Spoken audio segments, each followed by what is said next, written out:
But on a serious note, to the extent that black relationships have survived as they have, what say you about that 400 years later? It is amazing that black relationships have lasted for 400 years. They lasted this morning. They're also going to last tonight, and you may not even know the person to whom you're going to have the relationship with. But they do tend to go over. Relationships do go over like that. And as we move into what has happened to this, I know that our relationships sometimes really reach a low ebb. That's one of the reasons why we wrote the book, How to Find and Keep a BMW, a Black Man Working. That was spelled out in there. This is very serious. Because our relationships didn't start yesterday or last week. It also started 400 years ago when those 19 persons were here. And I want you to remember something very important that one of our by any means necessary power brokers told us, and that was Malcolm X. He said, if we can only remember that you didn't land at Plymouth Rock. Plymouth Rock landed on you. And it's very essential that we kind of keep this in place. And knowing that these are the things that happen, then we have to move more to change it. See, we have a system that would not like to see black males and black females together. They would not like to see that happening at all. Because once we come together, they understand the power of the strength of the black woman, the queen of the universe. They know that, her strength. They also know the power of the black male, the warrior. If you would turn him loose, he will protect also his family and things that need to be done. And because they understand that if our relationships are together, then they will lose. But if our relationships are torn up, then we can forever be treated in certain ways by the oppressors. That's why they gave us something called integration, which is nothing but the illusion of inclusion. They gave us this. They actually gave their statement. And when they gave that statement, it meant that they could go right into your homes. They went into the black homes now, the powers that be, and told us that you cannot discipline your children anymore. And if you discipline your children, you will go into jail. It's this kind of thing they told us. Now, this is amazing that, you know, the black parents who in Africa, that was out of the question. Some social worker come in there saying you can't discipline your children, the social worker would disappear. As you all know, this kind of thing would go on. You would be sitting in a place like this, and all you had to do was act up and do something wrong, and all your mother had to do was to glance in your direction. Do y'all remember that? And you remember that the glance meant, don't let me have to get up and come over there. And every once in a while in the black family, there was a fool who would challenge the glance. And if you could get home over the foot, over the ironing cart, over whatever, you were sent to the backyard to get something off the peach tree. And if you brought something in that was too short,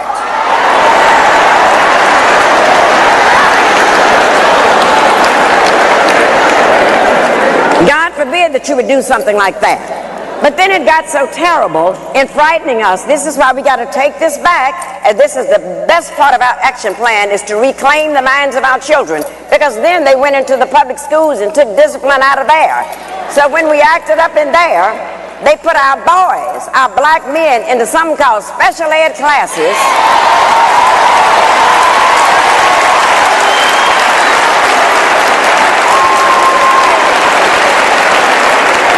And as you know, those special ed classes are nothing but holding cells until they can go to the state prison.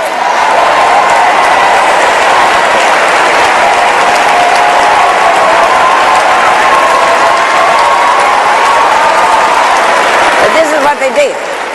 And then, the one thing that they knew, that if we can put them in prison, if we can have them convicted for a felony, then once they get out of prison, they cannot get a job because of that.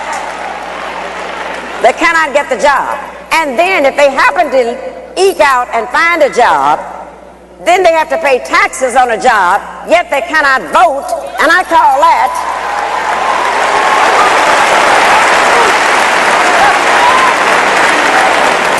taxation without representation.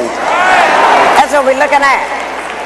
And if one of the things that we would learn to do, they did a grand thing when they took that discipline away from us, because when they made our parents afraid to discipline the children, then what happened? We found out that the teachers were afraid of the principals were scared of the superintendent was scared of the school board was scared of the parents were scared of the children, and the children ain't scared of nobody.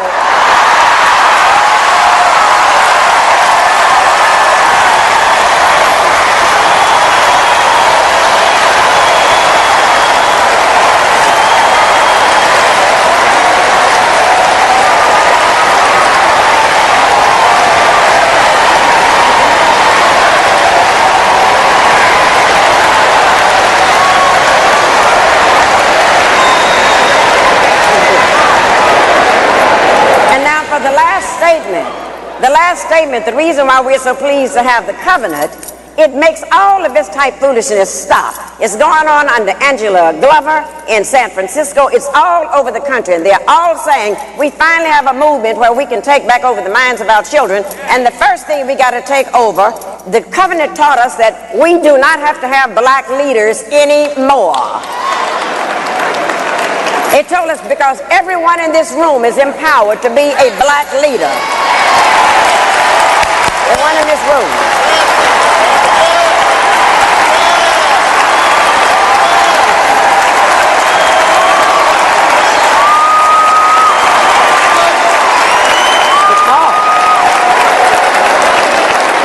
Because see, right now, these people that you're calling black leaders are not what they used to be with Marcus Garvey's day. They're not what they used to be back in the days of W.E.B. Du Bois or Martin Luther King. Those were the people that got us together and planted a strategy, and we're not looking for fame. But today's black leaders, I'm afraid, have become leading blacks. And don't ever confuse leading blacks with black leaders.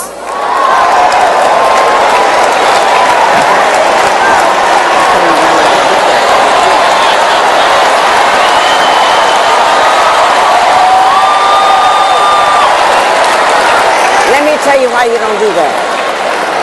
One of the reasons you don't confuse them, black leaders are chosen by you. They're chosen by the people they're going to lead. They're chosen by us. But let me tell you about the leading blacks.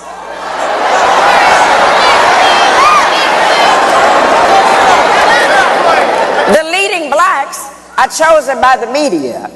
Leading blacks are chosen by ABC, all broadcasting Caucasians.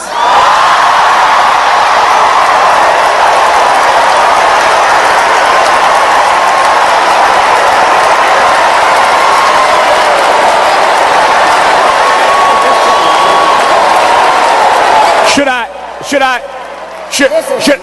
I stop her or let her go?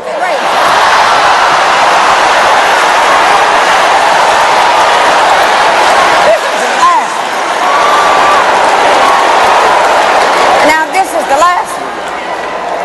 last one.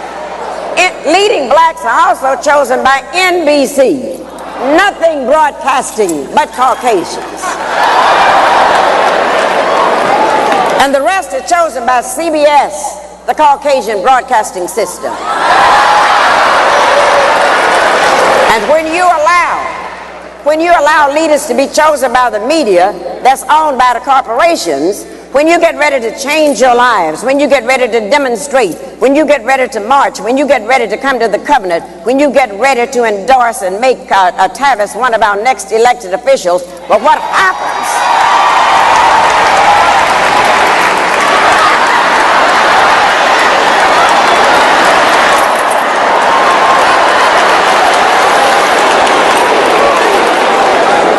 Then you must take the time to carefully watch and see what the leading blacks are doing, because that's when the leading blacks sneak into the door to the corporations, and they will tell the corporations, oh, we know how to go and put them down.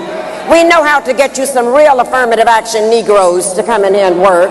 We know how to do that. But at the end of the day, the leading blacks lead the corporations, and the leading blacks have gotten paid while we have gotten played.